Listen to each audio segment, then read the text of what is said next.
안녕하세요. 저는 이제 막 결혼을 앞두고 있는 30대 예비 신부입니다. 여러분, 어렸을 때 장래희망이 뭐였는지 기억나시나요? 어릴 땐 꿈을 크게 꾸라고 하잖아요.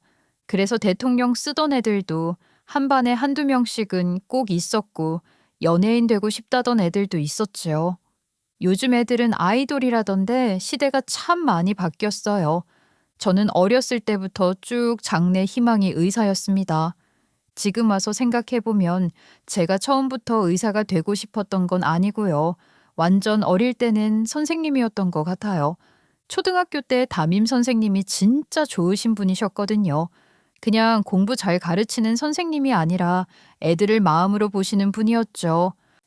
아이들이 사고를 치면 왜 그랬어? 부터 물어보던 분이었고, 혼날 때도 무작정 혼내는 스타일이 아니라 스스로 납득하게 만드시는 분이었습니다. 그래서 혼나고 나와서도 억울하다기보다는 아, 이건 내가 잘못했구나 쉽게 만드는 묘한 힘이 있었어요. 그때 저는 속으로 맨날 이 생각을 했습니다. 아, 나도 커서 저런 선생님이 돼야겠다. 그래서 초등학교 6학년 때까지 장래희망 쓰는 칸에는 항상 선생님이었어요. 고민도 없었죠. 그런데 중학교 올라가서 딱 한 번 방향이 확 틀어지는 계기가 생깁니다. 수업 시간에 사회 선생님이 갑자기 이런 숙제를 내주셨어요. 다음 주에는 다 같이 발표를 할 거야. 유명하지 않지만 존경받아 마땅한 인물. 내신에 들어가니까 각자 발표 준비해와. 유명하지 않은 사람을 저희가 어떻게 알아요? 안 유명한 연예인은요? 선생님이 들었을 때 알면 감점시킨다. 그런 거 생각해서 잘 골라와야겠지. 아, 그날 밤 분위기요? 진짜 단체 멘붕이었습니다. 유명하지 않은데 존경받을 인물이라니. 그게 더 어렵잖아요. 쉬는 시간 내내 애들이 웅성웅성했어요. 야, 너 뭐 할 거야? 몰라. 너는? 난 그냥 엄마나 아빠 할까 봐. 유명하진 않아도 존경받고 안정빵 아니냐? 다들 엄마, 아빠 얘기할 때였는데 물론 엄마, 아빠 존경받을 만하지만 저는 이상하게 그게 안 끌리더라고요. 그때 갑자기 예전에 봤던 신문 한 귀퉁이 기사가 떠올랐어요. 제목이 아직도 기억나요. 오지에 내려온 가운 입은 천사. 시골 보건소에는 지원자가 없어서 보통 군의관들이 잠깐 왔다 가는 경우가 많다는데 그분은 자원에서 봉사를 다니는 분이었어요. 사람들이 기피하는 곳을 직접 찾아가서 진짜 봉사하듯이 일을 한다는 내용이었지요. 어린 제가 보기에도 그건 그냥 멋있다는 말로는 부족했습니다. 그래서 저는 그 의사 선생님을 조사해 갔어요. 조사를 하다 보니까 더 많이 알게 되고 존경하게 되더라고요. 그러다 보니 자연스레 아, 나도 이런 사람 되고 싶다 하게 된 거예요. 그때부터 제 꿈은 학교 선생님에서 의사 선생님으로 바뀌어 버렸어요. 근데 문제는 현실이었죠. 의사가 되려면 공부를 죽어라고 잘해야 하잖아요. 저는 그 정도 머리는 아니었거든요. 노력은 했지만 솔직히 한계가 보였어요. 거기다 제일 치명적인 문제가 하나 더 있었는데 저는 주사를 무서워했거든요. 맞는 것도 무서운데 놓는 건 얼마나 더 무섭겠어요? 그래서 스스로 결론을 내렸죠. 아, 이건 아니다. 간호사도 의사도 포기했습니다. 성적 때문이 아니라 적성이랑 안 맞았다고나 할까요? 뭐 절반 이상 변명이긴 했지만요. 그래서 그런가 의사는 못 돼도 병원에서 일할 수는 있잖아 이런 생각이 들기 시작한 겁니다. 병원에는 의사랑 간호사만 있는 게 아니니까요. 누군가는 뒤에서 시스템을 굴려야 하잖아요. 그래서 나름 공부를 더 해보겠다고 마음먹었고 성적이 엄청 좋진 않았지만 수도권에 있는 대학에는 진학할 수 있었습니다. 그런데 제가 합격한 학교가 부모님 마음에 썩 들진 않았나 봐요. 서울에 이름 있는 대학도 아니고 집에서도 먼데 굳이 등록금 낭비해야겠어? 그래, 그 돈으로 어학연수 가든지 다른 거 해봐도 되잖아. 다른 친구들이라면 부러워할 만한 당시에는 상상할 수 없는 진취적인 부모님이셨어요. 하지만 저는 병원에서 일을 하려면 그 시스템에 대해서 공부를 해야 한다고 생각을 했거든요. 그래서 부모님 말씀에 반항 아닌 반항을 했고요. 부모님은 이해 못하겠다는 얼굴이었지만 결국 제 고집을 꺾진 않으셨죠.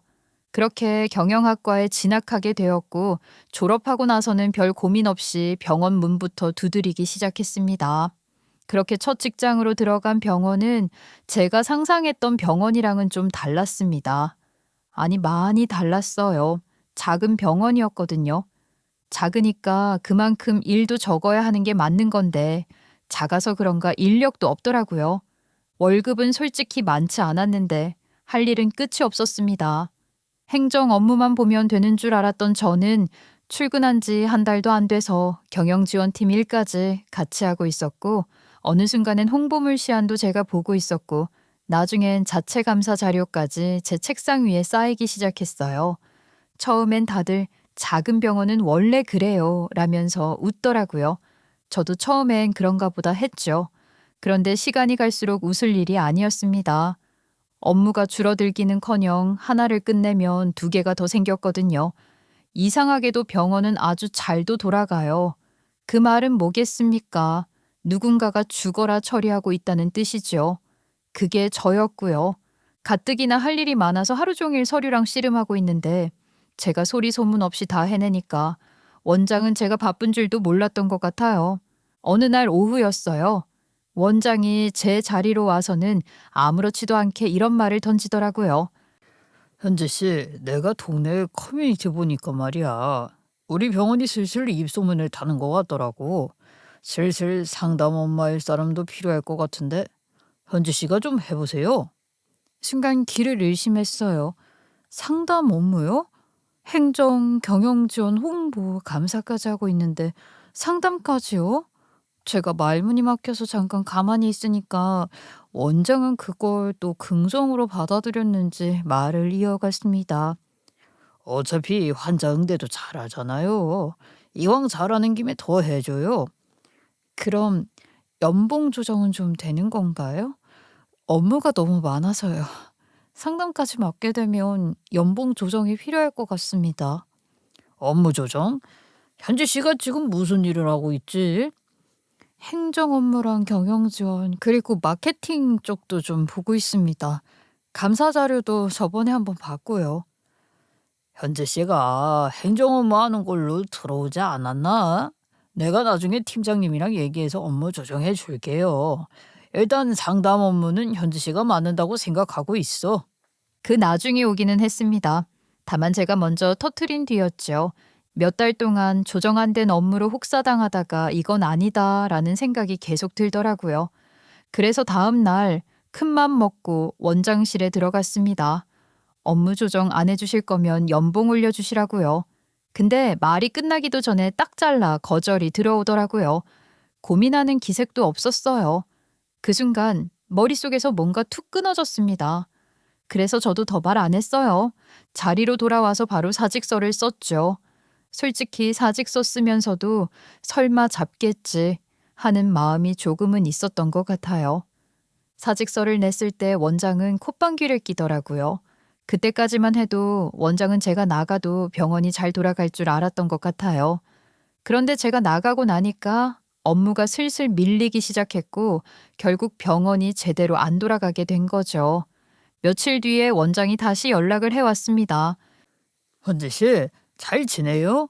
다름이 아니라 아직 쉬는 중이면 다시 들어오면 어때요? 연봉 다시 협상해 줄게. 하지만 이미 삔또가 제대로 상해버린 저는 그 제안을 받아들일 수가 없었어요. 그때 말씀해 주셨으면 생각해 봤을 텐데요. 원장님, 건강하시고 병원도 번창하시길 바라겠습니다. 일부러 또박또박 예의 있게 말하고 끊었어요. 소 잃고 외양간 고친다는 말이 딱 그 상황이더라고요. 그렇게 저는 하루아침에 백수가 됐습니다. 그 뒤로 여러 병원에 이력서를 냈어요. 작은 병원, 중간 규모 병원 가리지 않고 다 넣었습니다. 그런데 이상하게도 잘 안 되더라고요. 제가 능력이 없어서라기보다는 이력서에 적힌 업무 내용이 문제였던 것 같습니다. 한 병원에서 행정, 경영 지원, 홍보, 감사, 상담까지 다 했다고 적어 놓으니까 보는 쪽에서는 뭐 하나 제대로 한 게 없는 사람 아닌가 하고 생각했을 것 같아요. 그래도 저는 멈추지 않았습니다. 계속 문을 두드렸어요. 그러다 정말 운 좋게 대학병원에 입사를 하게 됐습니다. 업무 지원팀이었는데 이 자리가 제 성향이랑 너무 잘 맞더라고요. 업무 지원팀에서는 고정된 일만 하는 게 아니었어요. 일손이 바쁠 때는 행정팀을 도와야 했고, 환자가 몰리면 원무과로 내려가서 접수도 받고, 때로는 코디네이터 업무 보조로 장기 기증 관련 서류도 만졌습니다. 물론 전문적인 판단은 정해진 사람들이 했지만 뒤에서 돌아가게 만드는 허드렛 일은 거의 제가 맡았죠. 대학병원은 규모가 커서 업무량이 몇 배는 됐지만 이상하게도 그게 재미있었습니다. 매일 새로운 걸 배우는 느낌이었거든요. 점심시간엔 동료들이랑 커피를 마시면서 이런저런 이야기를 나눴는데 그것도 참 재밌었어요. 현지 씨, 오늘 안과 쪽 갔다 왔지? 김 선생님 봤어? 오늘은 안 계시더라. 타이밍이 안 맞았나 봐. 왜? 에이, 안과 말고 재활의학과 이 선생님이 훨씬 낫지. 현지 씨는 괜찮은 쌤 누구 없어? 제일 많이 돌아다니잖아. 아니, 또 선생님들 품평회하는 거였어? 참나.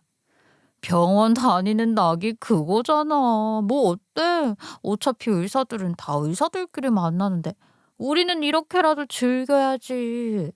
그렇게 웃고 떠들다 보면 병원에서 일을 해도 사람 사는 건 다 똑같다 싶더라고요. 몸은 힘들지만 하루하루가 참 충실하고 재밌었어요. 아무래도 제가 하는 일이 의사랑 부딪힐 일은 많이 없긴 했는데요. 딱 한 과만큼은 예외였습니다. 간담체과요. 이상하게도 그쪽이랑은 자주 마주치게 되더라고요. 제가 장기 기증 관련 서류 보관 업무를 맡게 되면서부터였습니다. 생각보다 장기 기증이 잦은 분야가 바로 간 쪽이었거든요. 코디네이터 선생님이 전담을 하긴 했지만 그분이 바쁠 때는 제가 보조로 붙는 일이 많았습니다. 수술 일정 정리해서 전달한다든지 필요한 장기가 준비됐다는 보고를 한다든지 그런 실무적인 연락 말이에요. 처음엔 그냥 업무로만 봤죠. 또 간담체외과내 이 정도였어요. 그런데 어느 순간부터 얼굴이 익숙해지기 시작하더라고요. 교수님 뒤를 졸졸 따라다니면서 메모를 빽빽하게 하거나 당직표 들고 응급실 앞에서 졸린 눈을 하고 서 있는 전공의 한 명이 계속 눈에 들어왔습니다. 그 사람이 바로 나중에 제 예비 신랑이 되는 안 선생님이었어요. 그땐 몰랐죠. 그냥 저 선생님 또 있네 이 정도였습니다. 그런데 요상하게 저랑 부딪히는 일이 많더라고요. 그쯤 되니까 병원에서 제가 편하게 부를 수 있는 의사 선생님이 안 선생님 하나밖에 없었어요. 다른 의사들은 다들 괜히 말 붙이기 부담스러운데 안 선생님은 사람이 호리호리해서 그런가 무서운 느낌도 없었거든요. 게다가 과하게 친절하지도 않고 그렇다고 무뚝뚝하지도 않은 딱 일하기 좋은 온도랄까요. 그러다 어느 날 정말 별 생각 없이 안 선생님 손을 보게 됐습니다. 서류를 주고받다가요. 손이 이상하게 예쁘더라고요. 의사들은 메스를 들다 보니까 손에 상처가 많다는 말을 들은 적이 있었는데 안 선생님 손은 상처 하나 없이 하얗고 고왔어요. 괜히 시선이 한 번 더 갔습니다. 그래서 제가 점심시간에 동료들한테 슬쩍 말했거든요. 있잖아. 간담체외과 안 선생님 다들 알아? 알지, 왜? 엄청 말라서 보기만 해도 쓰러질 것 같은 그 쌤 말하는 거 맞지? 보기에만 그렇지. 저번에 나랑 부딪혔는데 내가 나가 떨어질 뻔했어. 아니, 그게 아니라 그 쌤 손이 참 이쁘시더라고. 에이, 현지 씨. 여자랑 부딪히고 튕겨져 나가는 사람은 문제가 있는 거지. 헐, 현지 씨. 취향 특이하다. 난 그런 호리호리한 스타일 별로야. 동료들은 안 선생님을 두고 다들 비슷한 말을 했어요. 호리호리해서 비실비실해 보인다고 한 번쯤 당직 서다가 쓰러질 것 같다고요. 맞긴 해요. 인기 있는 스타일은 아니었던 거죠. 그런데 저는 달랐습니다. 저는 그런 스타일이 오히려 좋았어요. 아이돌처럼 마른 사람들 있잖아요. 딱 그런 느낌. 물론 제 나이가 30 중반을 향해 가고 있다는 걸 생각하면 아이돌 타령이 웃길 수도 있겠죠. 그런데 이유가 있었습니다. 제게는 남동생이 하나 있는데 그놈이 어릴 때부터 운동을 했던 놈이라 몸이 우락부락했거든요. 게다가 사이도 썩 좋지 않았습니다. 동생은 철도 없었어요. 지랑 똑같은 여자를 만나서 연애하다가 사고를 치는 바람에 일찍 결혼을 했고 지금은 애가 둘이나 있습니다.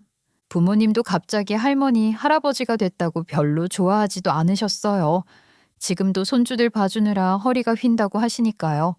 문제는 그 둘이었습니다. 올케랑 동생은 애는 애대로 던져놓고 주말만 되면 둘이 데이트 간다고 집에 코빼기도 안 비쳤어요.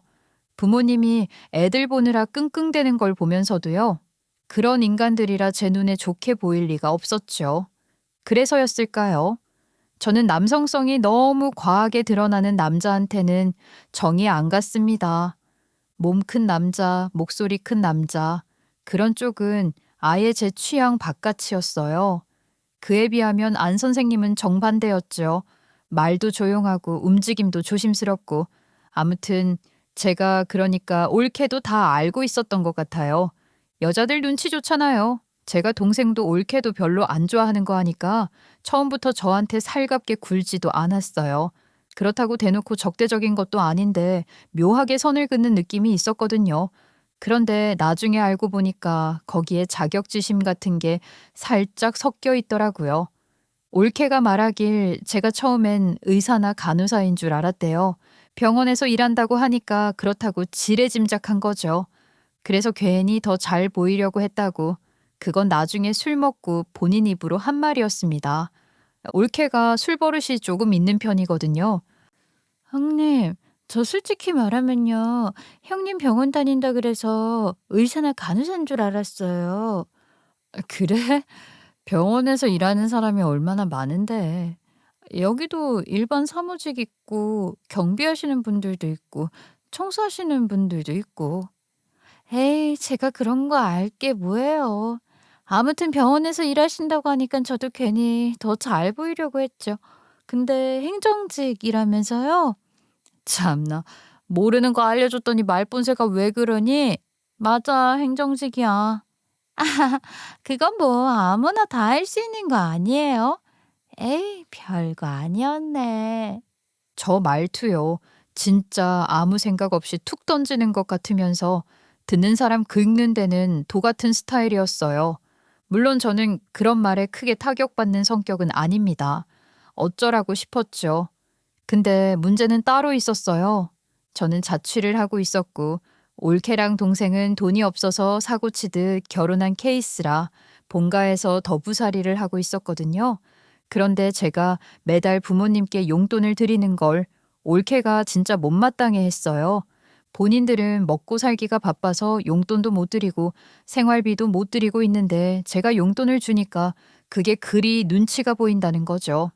그러면서 하는 말이 시부모님 용돈 안 주면 안 되겠냐는 거예요. 진짜 웃기는 소리 아니에요. 제가 제 부모님 용돈 드리는데 그게 눈치가 보이면 지들이 일을 좀 더 열심히 해서 독립을 하던가 생활비를 드리면 되는 거잖아요. 제가 어이가 없어서 그대로 물어봤어요. 나는 내가 번 돈으로 부모님 챙기는 건데 그걸 하지 말라고? 왜? 형님은 그래도 직장 다니시고 혼자 벌어먹고 살면 땡인데 저희는 딸린 식구까지 있으니까 여유가 없단 말이에요. 근데 어머님 아버님이 저희한테 형님 얘기하실 때마다 저희 눈치 주시는 것 같아서 속상해요. 올케가 나가서 아르바이트라도 하면 되는 거 아니야?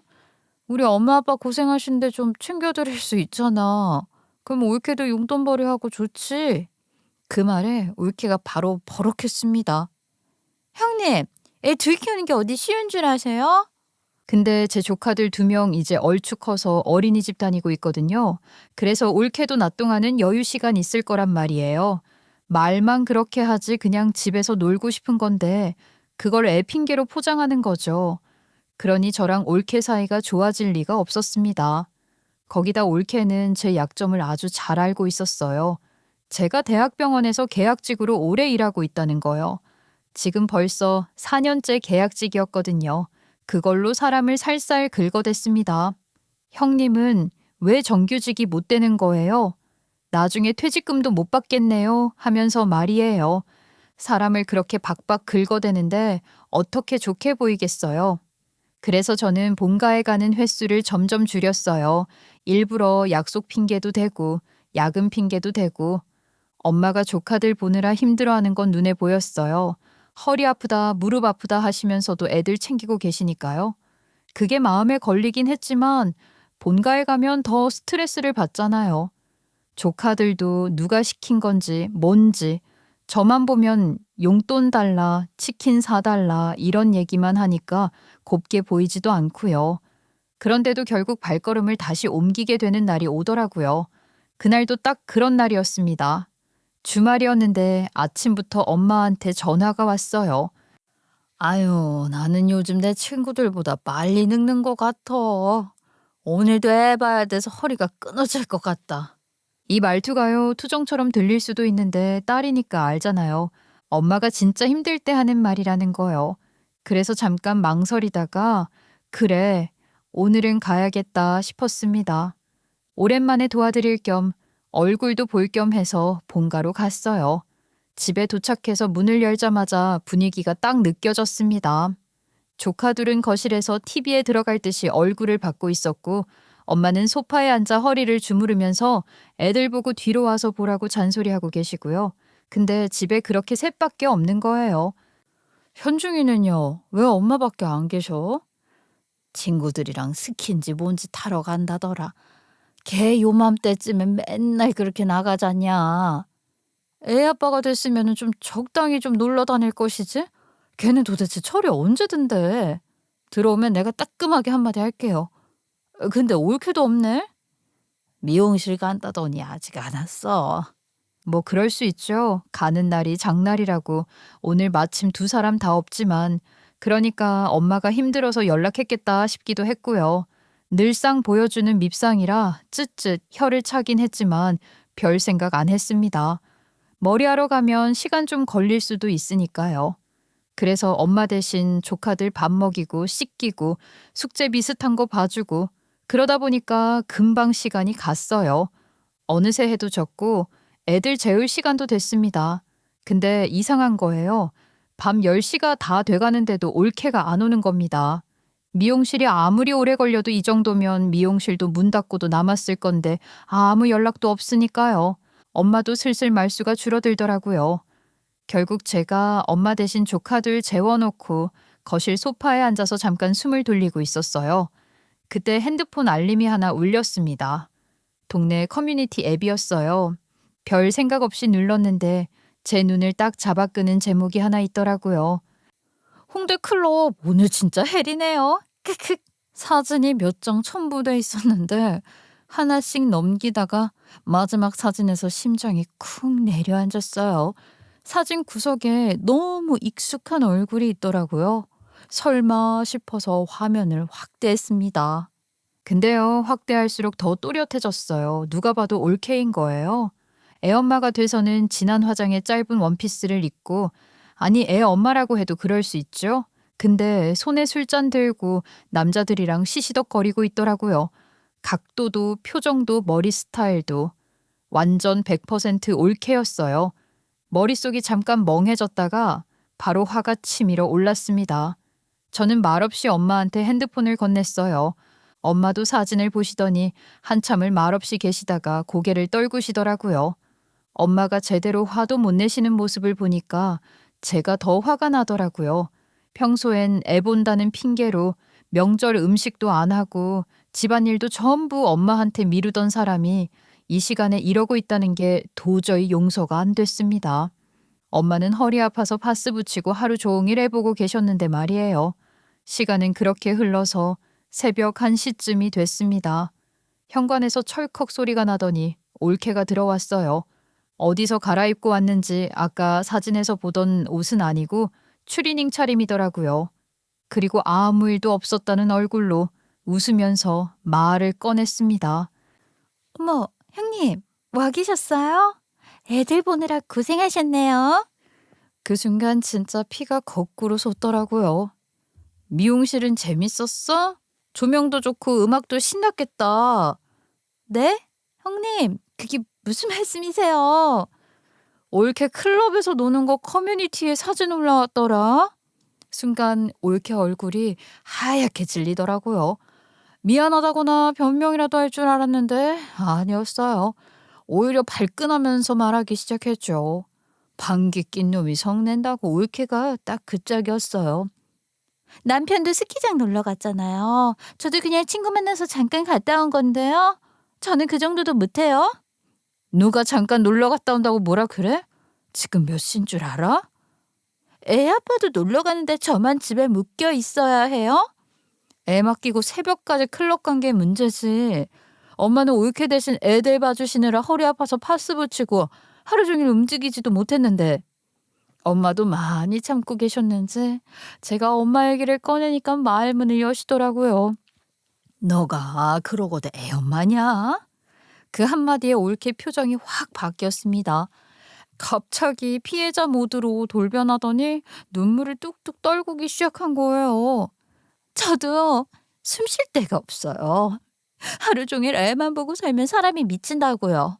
형님은 애도 없으니까 이런 거 모르시잖아요. 왜 제 탓만 하세요? 그럼 숨 쉬고 싶을 땐 애 버리고 놀러 가도 돼? 올케 숨 쉬겠다고 왜 애먼 우리 엄마 숨을 막히게 하냐 이 말이야. 올케는 그러고도 엉엉 울기만 하면서 끝까지 엄마한테 죄송하단 말도 안 하고 자기가 잘못했다는 말도 안 하더라고요. 솔직히 저도 올케한테 나쁜 말 하기 싫었죠. 저도 사람인데 어디서 시짜짓했다고 욕먹기 싫단 말이에요. 그런데 올케랑 남동생은 생활비도 안 줘, 용돈도 안 줘. 우리 엄마 아빠 집에서 돈 한 푼 안 내고 먹고 살고 있으면서 집안일도 안 하는 주제에 애까지 엄마한테 맡긴다는 건 말도 안 되는 거잖아요. 그날 이후로 엄마도 정신이 번쩍 드셨는지 더 이상 애 봐주기 싫다고 딱 잘라 말씀하셨고 아빠도 화를 참지 못하셨어요. 그런데도 남동생은 끝까지 올케 편이었습니다. 그냥 스트레스 좀 푼 거잖아. 그럴 수도 있지. 그 말을 듣는데 진짜 이 부분은 끼리끼리구나 싶더라고요. 하긴 뭐가 잘못된지 아는 놈이었으면 애까지 딸린 애아빠가 저렇게 놀기만 하면서 하루 벌어 하루 먹고 사는 짓은 안 하겠죠. 그 꼴을 보고 나니까요. 솔직히 결혼이고 뭐고 다 집어치우고 싶어졌습니다. 저 사람들처럼 살 바에는 혼자 사는 게 낫겠다 싶더라고요. 저는 그냥 이렇게 혼자 벌어먹고 살면서 스트레스 안 받고 살면 되지. 굳이 인생에 짐을 하나 더 얹어야 하나 싶었거든요. 그래서 그땐 마음속으로 딱 정리했죠. 아, 나는 그냥 혼자 살아야겠다. 누가 보면 센 척한다고 하겠지만 그땐 진심이었습니다. 그런 제가요. 간담초액과 안희사랑 눈이 맞을 줄은 정말 상상도 못했어요. 그날도 별일 아닌 날이었어요. 일이 갑자기 몰리는 바람에 어쩔 수 없이 야근을 하게 된 날이었는데 병원 불은 하나둘 꺼지고 복도는 조용해지고 저만 사무실에서 키보드 두드리고 있던 그런 밤이었습니다. 그날따라 유난히 피곤했는데 문득 누가 사무실 문 앞에 서 있더라고요. 고개를 들어보니까 안 선생님이었습니다. 괜히 서성거리다가 말을 꺼내더군요. 저 현지 씨, 혹시 지금 잠깐 시간 괜찮으세요? 저는 그때도 아무 생각 없이 고개를 끄덕였어요. 그러자 안 선생님이 한 박자 쉬고는 생각보다 단도직입적으로 말을 하더라고요. 그동안 저를 계속 눈여겨보고 있었는데 제가 병원 안에서 이리 뛰고 저리 뛰면서 누군가를 위해서 열심히 움직이는 모습이 자기랑 너무 비슷해 보였다는 겁니다. 그래서 자꾸 눈이 가고 자꾸 신경이 쓰였다고요. 그러면서 딱 한 번만 만나보지 않겠냐고 하더군요. 저는 고민도 안 하고 바로 오케이를 했습니다. 솔직히 아닌 척했지만 저도 안 선생님한테 호감이 있었던 거예요. 그 뒤로 정말 거짓말처럼 일상이 달라졌습니다. 병원에서는 여전히 바빴고 안의사도 하루가 어떻게 가는지도 모를 만큼 정신없었지만 틈틈이 몰래 연락하고 엘리베이터에서 마주치면 괜히 눈 마주치고 웃고 그런 사소한 것들이 너무 좋았어요. 제대로 된 데이트라고 해봤자 일이 끝나고 둘 다 녹초가 된 상태로 집에서 만나는 게 전부였습니다. 같이 라면 끓여 먹고 냉장고에 남은 반찬 꺼내서 대충 밥 차려 먹으면서 하루 있었던 일 수다 떠는 게 데이트의 전부였죠. 근데 이상하게도 그 시간이 너무 행복하더라고요. 꾸미지도 않고 포장도 안 한 채로 있는 그대로 있어도 되는 사람이 옆에 있다는 게 그렇게 편할 줄은 몰랐습니다. 그러다 보니 시간은 또 금방 가더군요. 그렇게 1년도 채 안 돼서 프로포즈를 받았습니다. 거창한 이벤트는 아니었어요. 그냥 평소처럼 집에서 밥 먹다가 반지를 받았거든요. 그래서 결혼 얘기가 자연스럽게 오가게 됐고 양가에 인사를 드리러 가게 됐어요. 양가 반대는 없었습니다. 특히 우리 집에서는요, 의사 사위 맞이한다고 엄청 좋아하셨죠. 안 그런 척 하셔도 우리 부모님도 사람인지라 그런 부분이 아예 없진 않더라고요. 다만 제가 딱 하나 고집을 부린 게 있었습니다. 상견례 전에 저랑 제 예비 신랑이랑 같이 부모님께 인사를 드려야 하잖아요. 저희 부모님께 인사드릴 때는 집에서 말고 밖에서 따로 보자고 한 거예요. 왜냐면 집에는 동생이랑 올케가 있잖아요. 그 둘까지 있는데 보면 예비 신랑도 부담스러울 거고 무엇보다 둘이 저희한테 괜히 시비 걸고 눈치 주면 어쩌나 싶었거든요. 다행히 엄마랑 아빠도 제 생각이랑 같으셨고요. 그래, 괜히 분위기 이상해질라. 막 거창한 곳 갈 필요 없고 집 근처에서 같이 밥 한번 먹자. 그러자고. 손주들도 있고 현중이네까지 같이 보면 너무 번잡스럽고 피곤해진다. 그래서 정말 조용하게 문제없이 인사를 마쳤습니다. 그런데 문제는 그 다음이었어요. 그 소식을 어디서 들었는지 올케가 갑자기 서운한 티를 팍팍 내기 시작하더라고요. 말투는 또 얼마나 살갑게 바뀌었는지 모릅니다. 형님, 근데요, 저희는 왜 안 부르셨어요? 어? 뭘 번거롭게 다 불러. 그냥 간단히 인사만 드린 거야. 에이, 그래도 가족인데요. 새 식구 들어오는데 다 같이 얼굴 트는 게 맞지 않아요? 괜히 복잡해질까 봐 그랬어. 근데 빌린 것도 아니었거든. 그런가요? 형님, 혹시 저희끼리 트러블 조금 있었던 거 아직 신경 쓰고 계신 건 아니죠? 예전 일은 있고 새 가족 맞아 하는데 저희도 잘 지내야죠. 입에 꿀을 발랐다는 표현이 딱 맞았습니다. 처음엔 그냥 빈말이겠거니 했어요. 그런데 며칠 뒤에 진짜로 제 핸드폰이 울리더니 올케가 아주 작정한 톤으로 전화를 하더군요. 형님, 상견례 때는 저랑 남편도 꼭 불러주세요. 새 가족이 오는데 저희가 빠지면 섭섭하잖아요. 저도 반성 많이 했어요. 그러면서 예비 남편 주라면서 선물까지 사서 보냈습니다. 상견례 전에 꼭 전해달라면서요. 솔직히 그때 좀 흔들렸습니다. 사람 마음이란 게 저렇게까지 나오면 또 괜히 혼자 쪼잔해지는 것 같고 그렇잖아요. 게다가 예비 신랑 쪽에서도 상견례 때 형네 부부가 오고 싶다고 했대서 제 동생 부부도 오는 게 오히려 좋다고 하더라고요. 머릿수 맞추는 게 낫다면서요. 그래서 결국 각자 형제 부부들 자리까지 포함해서 상견례를 준비하게 됐습니다. 마음 한구석이 계속 찜찜했지만 그래도 가족이니까 설마 상견례 자리에서까지 무슨 일을 벌이겠어 싶었죠. 올케가 평소에 아무리 말을 막 해도 적어도 양가 부모님 다 모인 자리에서는 선을 지키지 않을까 싶었거든요. 그런데 그 기대는 자리에 앉고 얼마 지나지 않아서 바로 깨졌습니다. 상견례는 겉으로 보기엔 무난하게 시작됐어요. 인사도 나누고 음식도 나오고 어색한 웃음도 오가고요. 시아버지와 우리 아버지가 나란히 앉아 계셨는데 두 분이 이런저런 얘기를 하시다 보니 자연스럽게 약주를 한 잔씩 드시게 됐어요. 저는 그 모습이 오히려 다행이라고 생각했어요. 어른들끼리 분위기가 풀리면 자리도 좀 부드러워지잖아요. 그런데 그걸 보고 있던 올케가 갑자기 입맛을 쩝 다시는 거예요. 그것도 한 번이 아니라 일부러 들리게요. 그 소리를 듣는 순간 저랑 우리 부모님은 동시에 얼굴이 굳었어요. 상견례 자리에서. 그것도 어른들이 술 드시는 걸 보면서 저런 반응을 보인다는 게 너무 민망했거든요. 그때 시어머니께서 그 분위기를 딱 느끼셨는지 일부러 크게 웃으시면서 말을 꺼내셨어요. 아이고, 어른들만 마시면 젊은 사람들 심심하죠. 반주 정도는 다 같이 해야 분위기도 풀리지 않겠어요? 사돈어른이 권하시는데 한 잔쯤이야 괜찮겠죠? 저 원래 술 잘 마셔요. 감사합니다. 그 말은 분명 분위기 정리용이었어요. 일단 예의상 하는 말이요. 그런데 올케는 그걸 또 아무렇지 않게 받아요. 잠깐 망설이는 척도 없이 잔을 들고는 홀짝홀짝 잘도 받아 마셨습니다. 저는 속으로 아차 싶었어요. 올케가 술버릇이 딱히 좋은 편은 아니었단 말이에요. 아니나 다를까 잔을 내려놓자마자 올케가 취한 건지 취한 척을 하는 건지 모르겠어도 뭔가 나 할 말 있어. 이 표정으로 예비 신랑을 딱 보는 거 있죠? 제가 인터넷 찾아보니까 호칭은 아주버님이라고 부르면 된다고 하더라고요. 그렇게 부르겠습니다.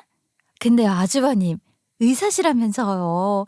직접 뵈니까 진짜 그러네요. 병원에서 일하시면 사람들이 많이 존경하겠어요. 처음엔 그냥 직업 얘기인가 싶었어요. 그래서 다들 별 반응 없이 듣고 있었죠. 예비 신랑도 예의 있게 고개를 끄덕였고요. 그런데 올케는 거기서 멈출 생각이 없었습니다. 하하, 존경은요. 지금은 그냥 직장인이랑 별다를 바 없습니다. 하긴 대학병원에서 일하면 힘들다면서요.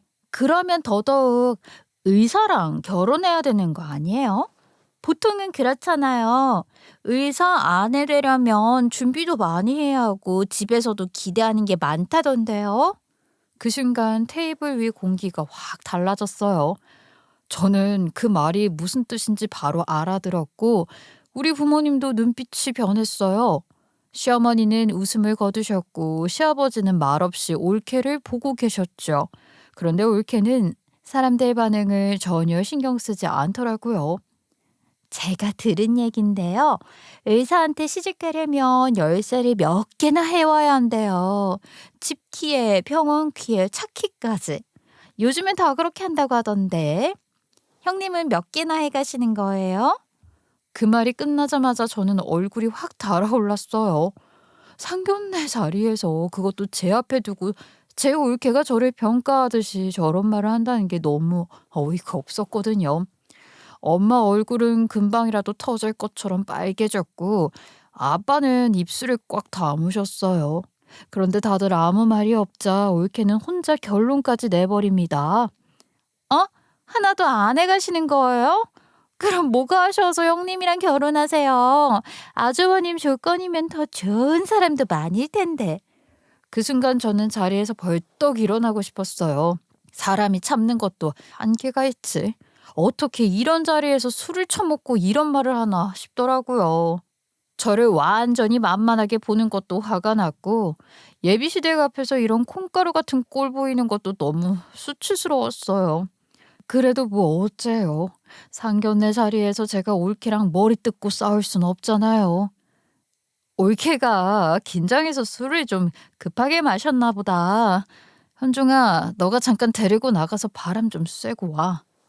그런데 동생놈 어깨만 으쓱하고 움직이질 않은 거 있죠? 그러자 올케는 신나서 계속 얘기를 해댔습니다. 형님 성격도 만만치 않잖아요. 평소에 은근히 사람 염탐도 하고 그러시던데. 저도 몇 번 당했거든요. 아주버님 만날 때는 그런 거 괜찮으셨어요? 혹시 스토킹 같은 건 없었나 해서요. 그것 때문에 괜히 약점 잡히신 거 아닌가 몰라.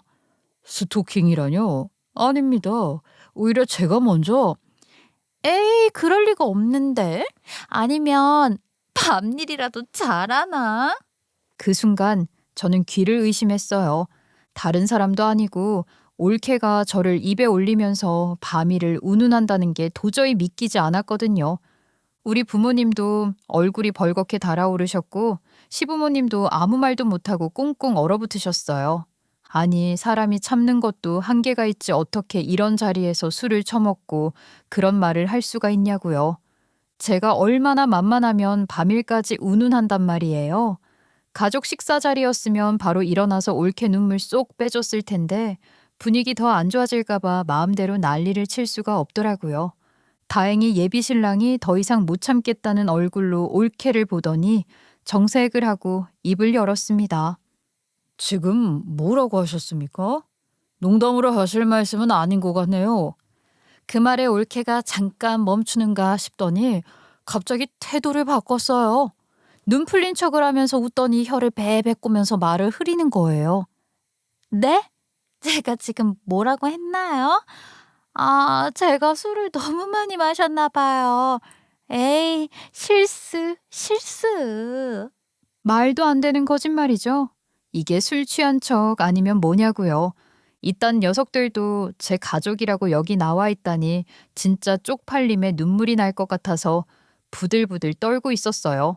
그런데 맞은편에 앉아 계시던 예비 시아버지가 벌떡 일어나셨어요. 그리고는 아무 말도 없이 옳게 앞으로 다가오시더니 그대로 뺨을 짝 소리나게 때리시는 겁니다. 아주 제대로 맞았는지 소리가 방 안을 가득 울리더라고요. 그 자리에 있던 사람들 전부 얼어붙었습니다. 예비 시어머니도 예비 신랑도 우리 부모님도 저도요. 그 정적을 제일 먼저 깬 건 다름 아닌 제 남동생이었습니다. 올케가 맞고 나서 잠깐 멍해 있자마자 동생이 의자를 콱 밀치고 벌떡 일어나더라고요. 얼굴이 시뻘개져서 씩씩대더라고요. 지금 뭐 하시는 겁니까? 아니, 알만하신 분이 어떻게 사람을, 그것도 제 마누라 얼굴을 때리세요. 어떻게 여자 얼굴에 손을 대시냐고요? 그 말을 듣는데 저도 더 이상 참을 수가 없어서 자리에서 바로 일어났습니다. 야, 그러는 너는 뭐 했는데? 네 마누라가 누나한테 밤일 운운할 때 너 가만히 앉아서 뭐 했냐고? 그때는 한마디도 안 하더니 이제 와서 무슨 큰 소리를 치는 거야? 내가 이래서 너네 부부를 싫어하는 거고 여기에 오게 하고 싶지도 않았어. 우리라고 누나가 우리 무시하는 거 모르는 줄 알아? 누나는 항상 누나가 제일 정의롭고 제일 잘난 줄 알지? 다른 사람은 생각도 안 하고 선민의식 같은 거 가지고 사니까 우리가 누나한테 가까이 안 가는 거라는 생각은 안 해봤어? 그 말을 듣는데요. 순간 머리가 멍해졌어요. 누가 누구 보고 선민의식이래요. 부모님 집에 얹혀 살면서 생활비 한 푼 안 내고 애들을 통째로 맡겨놓고 밤마다 놀러 다니는 인간이요. 그것 때문에 몇 마디 했다고 선민의식이니 뭐니 하는 건가 해서 황당하더라고요. 제가 말문이 막혀서 잠깐 말을 잇지 못하고 있는데 그때 예비 시아버지가 크게 소리를 치셨습니다. 그 입 다무시죠?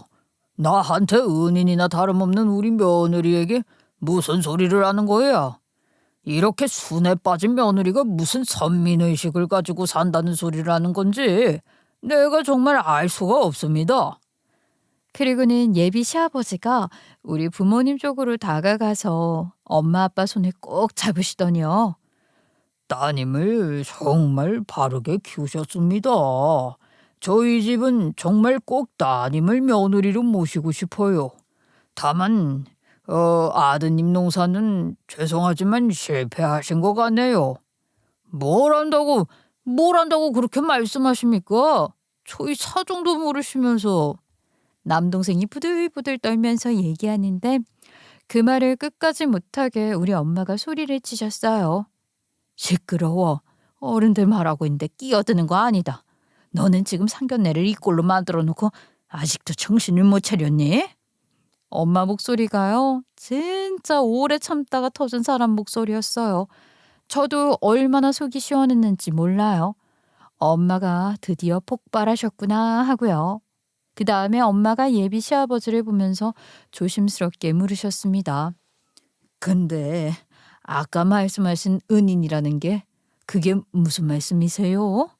그 질문이 나오자 예비 시아버지가 잠깐 저를 보셨어요.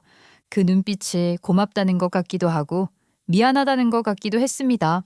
그리고는 천천히 이야기를 꺼내셨죠.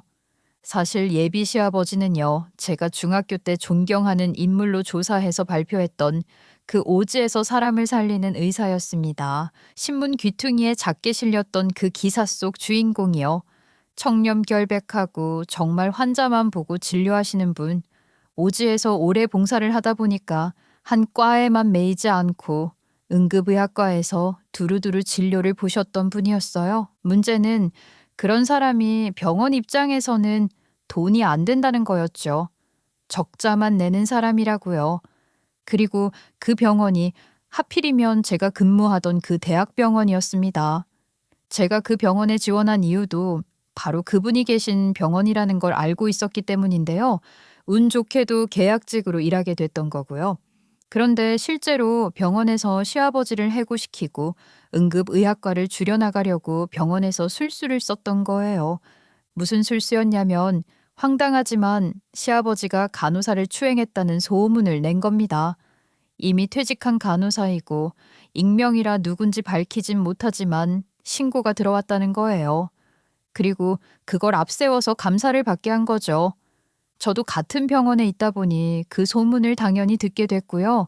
잠시간 점심시간에 이야기 주제로 뜨겁게 달아오르기도 했어요. 하지만 저는 그 소문이 절대로 누명일 거라고 생각했어요.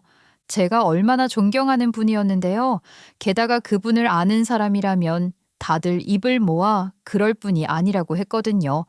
그래서 제가 할 수 있는 걸 하기로 했습니다. 병원 행정실에서만 볼 수 있는 자료들, 근무 기록표랑 의국 출입 기록을 하나하나 확인해서 증거로 쓸 수 있게 취합을 해드렸어요. 누가 언제 근무했고, 누가 언제 병원에 있었는지 말이 안 되는 시간대들이 너무 많더라고요. 그 과정에서 알게 된 사실이 하나 더 있었는데요. 그때 처음으로 간담초액과 안리사가 그분의 아들이라는 걸 알게 됐어요.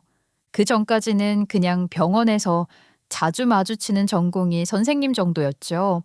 그런데 퍼즐이 맞춰지듯이 다 연결이 되더라고요. 왜 그 사람이 그렇게 묵묵히 남들 하기 싫어하는 일도 군소리 없이 하는 사람인지 그 성향을 어디서 물려받은 건지 납득이 됐죠. 결과적으로 예비 시아버지는 누명을 벗었습니다. 병원에서도 더 이상 말도 안 되는 소문을 밀어붙일 수가 없었고요. 계속 근무를 하게 되셨고 그분을 덮으려고 앞장섰던 사람들은 조용히 정리됐습니다. 해고였어요. 근데요, 그 과정에서 저까지 피해를 입게 됐어요. 제가 이번 계약을 마지막으로 더 이상 일하지 못하게 된 거예요. 계약직으로는 몇 번 더 할 수야 있겠지만 정규직의 길은 아예 막혔다고 봐야죠. 이유는 뭐 따로 없습니다. 그냥 나댔다는 게 문제예요. 그 사실을 예비 시아버지가 알게 됐을 때 정말 노발대발하셨어요.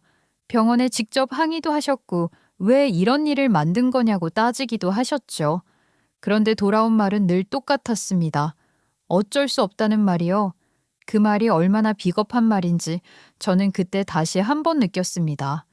그런데 아이러니하게도 그 일 덕분에 예비 신랑이랑 제 사이가 발전하게 된 거예요.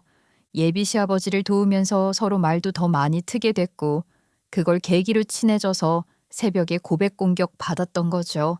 그 후 자연스럽게 결혼 이야기까지 진행되자 예비 시아버지가 대찬성해 주셨던 걸 다른 분들이 알 리가 없었겠지요. 이런 사정도 모르면서 감히 내 며느리에게 막말을 해? 열쇠 운운하면서 의사들 가진 집 비하하는 것부터 시작해서 자기 시누이한테 이런 식으로 말을 하는 사람이 있을 줄은 내 상상도 못했습니다.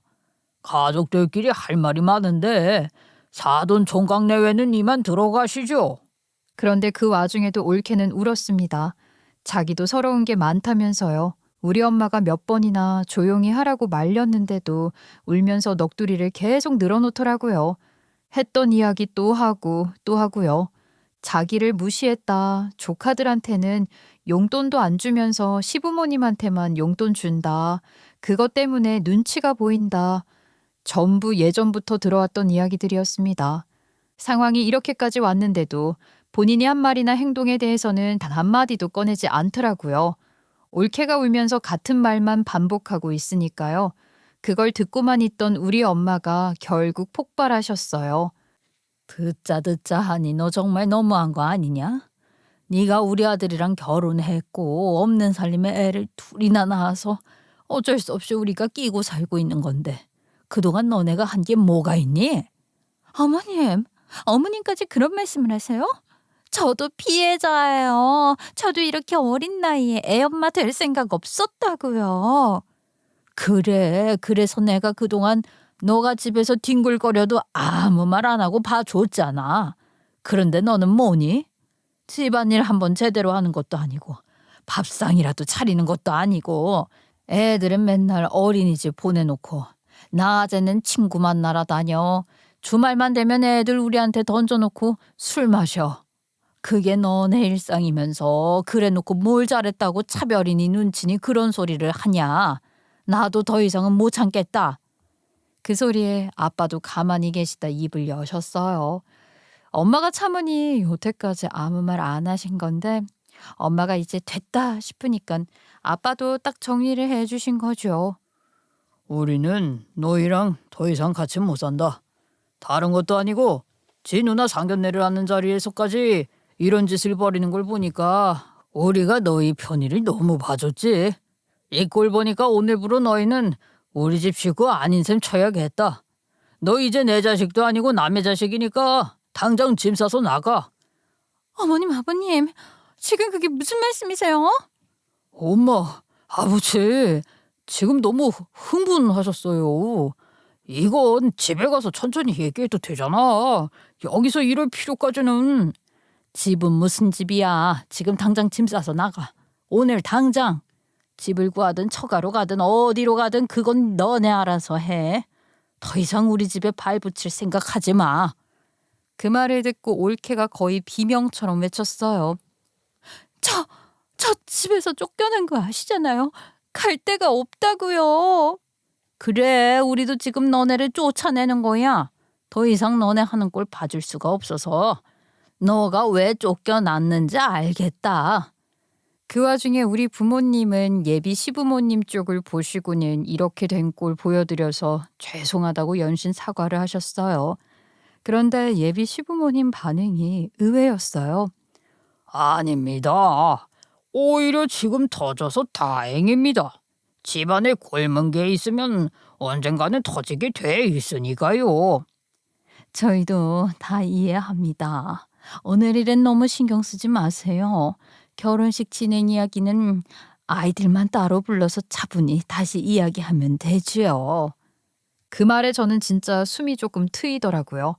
이 상황에서 저희를 이해해 준다는 게 얼마나 너그러워 보이는지 정말 감사했어요. 그날 이후요. 동생네는 진짜로 집에서 나갔습니다. 아니, 쫓겨난 거죠. 급하게 월세방 얻어서 들어갔다고 들었습니다. 전세도 아니고 옵션도 없는 오래된 빌라라던데 자세한 건 저도 더 묻지 않았어요. 굳이 알고 싶지도 않았고요. 나중에 들으니까 올케도 일은 시작했다는데 그래서 그런가 저한테 연락해서 미안하다고 하더라고요.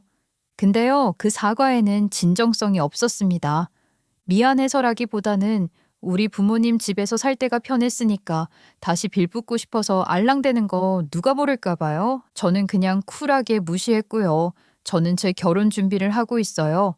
청첩장도 나왔고 3개월 뒤면 식을 올려요. 상견례 날 그 난리가 났던 게 오히려 다행인 것 같아요. 언제 터질지 모르는 고름들 껴안고 있는 느낌이었는데 역시 명이셔서 그런지 시아버지랑 신랑이 톡하고 시원하게 터트리고 예쁘게 꼬매줬잖아요. 덕분에 속 시원하게 마음 편히 결혼하게 됐습니다. 다음에는 제가 중학생 때 존경하는 인물에 대해 발표했던 숙제가 남아있는지 찾아보려고요. 시아버지가 보시면 어떤 반응을 하실지 너무 기대가 돼요. 여러분들도 지금까지 제 얘기를 재밌게 들어주셨길 바라겠습니다. 감사합니다.